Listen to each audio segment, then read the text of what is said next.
I guess let's just do it. Let's end this video on this review. And I'm not like I I'm going to segment this one out because I obviously realize clickbait is a big thing. Uh I this movie I don't have a lot to say about, and yet it's been the topic of so much discussion. It came out this summer. It was this huge box office success. It then like sparked about 1,000 think pieces on every side of the political landscape. Somehow this became an issue of the culture wars.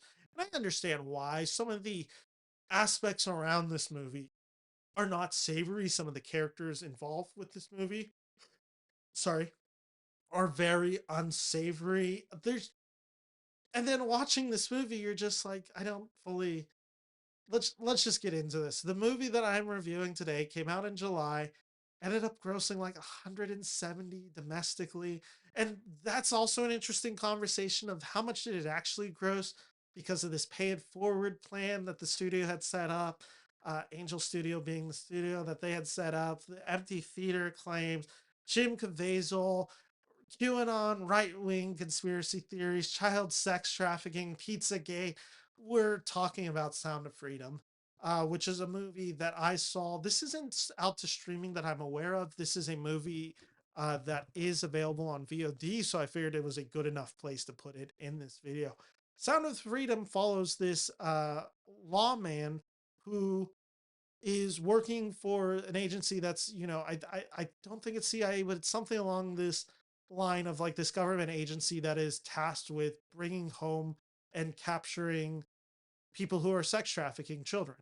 And thus, that is his job. He gets disillusioned by the rate of success that they're having, how much it doesn't feel like they're focusing on sex trafficking or actually caring about it, and how it's like, how he doesn't feel like he is doing any good. This character is played by QAnon Nut himself, Jim Caviezel, Jesus Christ himself as well, from The Passion of the Christ. Jim Caviezel plays our main character in Sound of Freedom. And it's this moment in the film where Jim Caviezel decides that he must go out and essentially wage war with sex traffickers in, I want to say it's South America, somewhere around there. There's been a lot of discussion with Sound of Freedom, and I almost don't know where to start on it. Let me just give some of my political feelings about this movie.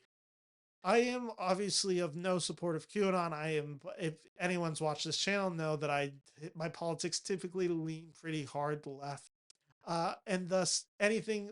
Whenever I hear a quote from Jim Caviezel, whenever I see him doing his QAnon rallies, I think he's a dummy. He has his right to do it, but again, I think some of the theories and QAnon beliefs that they're spouting are just absolute garbage, and they're extremely dangerous to society. With that all said, Sound of Freedom is not really a movie about QAnon. I think some of its naysayers will tell you that this is a movie about QAnon, and I can understand why that is, especially with the whole Jim Caviezel aspect of this movie and how closely linked QAnon is with this idea of sex trafficking, and just like the Democrats are sex traffickers, blah, blah, blah, all of that fun stuff that I'm not going to really get into.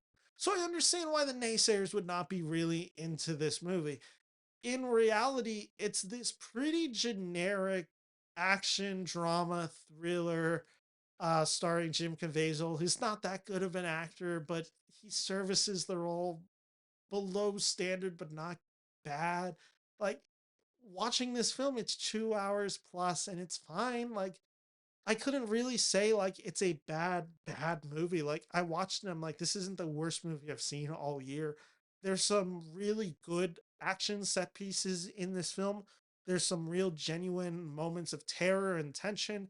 Any times that the children are on screen, like the children are really good performers, and you get the message of that kind of scaredness that they're feeling, that's all done pretty effectively. Like, there's some really genuine, heartfelt emotion in there, and that's probably a little bit manipulative because, of course, it's children in it.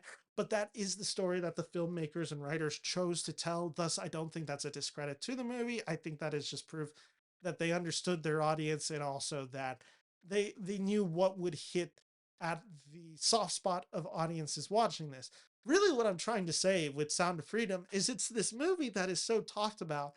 And we're talking about a movie that probably varies from a 2 star, 2.5. Maybe if you're really, really generous and like are okay with this movie, maybe a 3 star movie. But if you're not like blue pilled, red pilled to be any state, like you're not really, I can't see anyone really watching this film and being like, this is the best version of this story. Thus, it's a 5 out of 5 star movie. And I can't also see then a lot of people being like, this is the worst film. Like, this is a 1 star out of 5 star.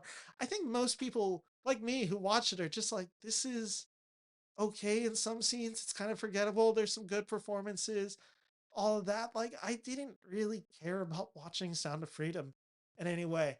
Now, obviously, then bringing it back into all the weirdness of this film, which is again the QAnon conspiracies, Jim Caviezel, the political divide that this movie has had.